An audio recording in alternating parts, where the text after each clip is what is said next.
Hi යාළුවනේ, ගොඩක් කාලයකට පස්සේ තමයි මේ වීඩියෝ එකක් දාන්නේ. වැඩි කතා නැතුව අද යමු අපේ එපිසෝඩ් එකට. අද අපි බලන්න යන්නේ ජුජුත්සු කයිසන් සීසන් 2 19 වෙනි එපිසෝඩ් එක. මතක ඇතිනේ කට්ටියට කලින් එපිසෝඩ් එකේ අන්තිමට යූජි මහිතෝ එක්ක සටනක. ඒ අතරේ මේ නොබෝරත් මහිතෝගේ තව කොටසක් එක්ක සටනක. නනාමි නම් වූ අතිවිශිෂ්ට ජුජුත්සු සෝස සදහටම සමුගත්තා. අද කතාව එතන ඉඳන් 19 වෙනි එපිසෝඩ් එක පටන් ගන්නකොටම අපට පෙන්නනවා නොබෝරව. යන්න එපා නොබෝරා. නනම කිව්ව දේවල් මතක නැද්ද? ඒ නිසා වෙන්නේ නැති මේ මිනිස්සු වෙන්නත් පරක්කු වෙන්නේ නැත්තේ. මම යනවා. මට කොහොමවත්ම බෑ මගේ ටීම් එකේ අනිත් දෙන්න සටන් කරද්දි මට විතරක් ගෙදරට වෙලා ඉන්න. මෙහෙම කිව්ව නොබෝරා ඉස්සරහට බිඳගෙන යනවා. නීට එපා කියලා කෑ ගැහුවත් වැඩක් වෙන්නේ නැහැ. එතනින් කට් කරලා අපට පිට මිනිස්සුන්ගෙන් පහර දෙනවා.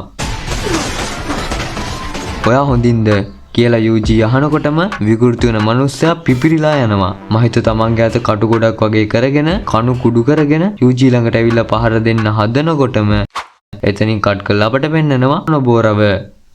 නොබෝර මහිතගෙන් බේරිලා දුවන්න ගන්නවා. මහිතෝ hina වීගෙන බලාගෙන ඉන්නකොට මූණේ මැදටම ඇණයක් වදිනවා උඩ හිටපු නොබෝරගෙන්. නයිස් කියලා කියපු මහිතෝ ආයෙත් අත දික් කරලා නොබෝරව අල්ල ගන්න හදනවා. නොබෝර මේවයින් බේරෙනවා. මේක දැකපු මහිතෝ ඇය මගේ අත්වලින් හැම වෙලේම බේරෙන්න හදනවා. ඒ කියන්නේ මෙයා මගේ ටෙක්නික් එක ගැන දන්නවා වගේ කියලා හිතලා ඒයි තමුසේ කිසි ජොලියක් නැහෙනේ කියලා නොබෝරට පහර දෙන්න එනවා. නොබෝරත් එක දිගටම ඇනවලින් පහර දෙනවා. එක පාටම පිටිපස්සෙන් ආපු මහිතෝ මන් ඩබල් එකෙන් පහර දෙන්න පටන් ගන්නවා. මේකෙන් ටිකක් කන්ෆියුස් වුණ මහිතෝ මොකද්ද මේ කෙල්ල කරන්න යන්නේ කියලා හිතද්දිම නොබෝර මහිතෝට බිම වැටෙන්නම් පහර දෙනවා. මෙයා බිම වැටලා තිබුණ ඇන නේද පාවිච්චි කළේ.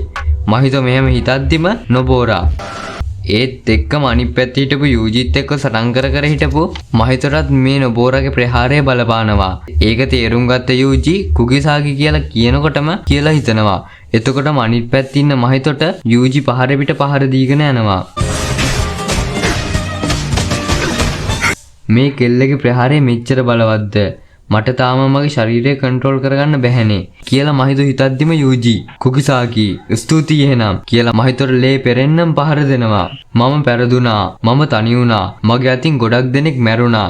ඒ මොනවා වුණත් ඔයා මට පෙන්නවා මං තාම තනි වෙලා නැහැ කියලා. ඒකයි දැන් මං මහිතෝ තමුන්ව මරන්න. යූජිත් පස්සෙන් පන්නන්න පටන් ගන්නවා. මෙහෙම දුවගෙන යද්දි මහිතොලා දෙන්න එකම තැනකට එකතු වෙනවා. මේක දැකපු යූජි පුදුම වෙනවා. එතකොටම යූජි නොබෝරට දුවන්න කියලා කෑ ගැහුවත් නොබෝරට ඒක කරන්න වෙලාවක් ලැබෙන්නේ නැහැ. යූජිගේ පැත්තෙන් ආපු මහිතෝ නොබෝරගේ මූණ අල්ලනවා. එතකොටම හයියෙන් hina වුණ අනිත් පැත්තේ ඉන්න මහිතෝගේ කොටසට ලේ පනින්නම යූජි පංච් කරනවා. ඊට පස්සේ කුගිසාගි කියලා කෑ ගහගෙන නොබෝරා ඉන්න පැත්තට දුවනවා. ඉතින් යාළුවනේ මාරම ඉමෝෂනල් පාර්ට් එකකට තමයි දැන් අපි එන්ට වෙන්නේ. නොබෝරා තමන්ගේ මූණ අල්ල ගන්නවා.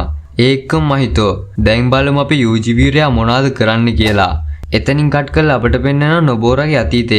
පොඩි කාලේ පවුලේ අයත් එක්ක වීඩියෝ ගේම් ප්ලේ කර ඉන්නවා. මෙහෙම පෙන්නන අතරේ අපට ෆුමීගේ කටහඬ බෑග්ග්‍රවුන්ඩ් එකෙන් ඇහෙන්න පටන් ගන්නවා. මං පොඩි කාලේ හිතුවේ මට විතරයි මොලේ තියෙන්නේ කියලා. අනිත් හැමෝටම පිස්සු කියලා. මං ඉස්කෝලේ යන්න පටන් ගත්තු ගමන්ම අපි දුෂ්කර ගම් පැත්තකට ජීවත් වෙන්න ආවා. මං නම් මේකට කොහෙත්ම කැමතිුනේ නැහැ. මොකද ඒක නිසා මට මගේ යාළුවෝ ඔක්කොම නැති වුණා. මගේ අලුත් ඉස්කෝලේම හිටිය ළමයි 19 දෙනෙක් විතරයි. ඒ හැමෝටම රතු පාට හරි කළු පාට හරි බෑග් තිබුණා. මට තිබුණේ නිල් පාට එකක්. ඒ නිසාමද කොහෙද ඒ හැමෝම මටත් ඒ බෑග් එකටත් වෛර කළා. ෆුමී මෙහෙම කියනකොට අපට පෙන්නනවා ෆුමීගේ නිල් පාට බෑග් එක ළමයි කබඩ් එකක් උඩට දාලා hina වෙන විදිය. අමාරුවෙන් පුටුවකුත් ගෙනල්ලා බෑග් එක ගන්න ෆුමී හදනකොටම බෑග් එක ඔළුවට වැටෙන්න ගිහින් බේරෙන්නේ 99න්. මොකද නොබෝරා මෙතනට ඇවිල්ලා බෑග් එක අල්ල ගන්නවා. ඊට පස්සේ ගිහින් මේ වැඩේ කරපු ළමයි ටිකට සැර කරලා මුරකාරයත් එක්ක අල්ලන් සිල්ලම් කරන්න පටන් ගන්නවා. මේක බලාගෙන බෑග් එක අතේ තියාගෙන ඉන්න ෆුමි කොහොම හරි අන්තිමේට මගේ බෑග් එක හම්බුණා. මේ තමයි මට නොබෝර හම්බුන පළවෙනි දවස.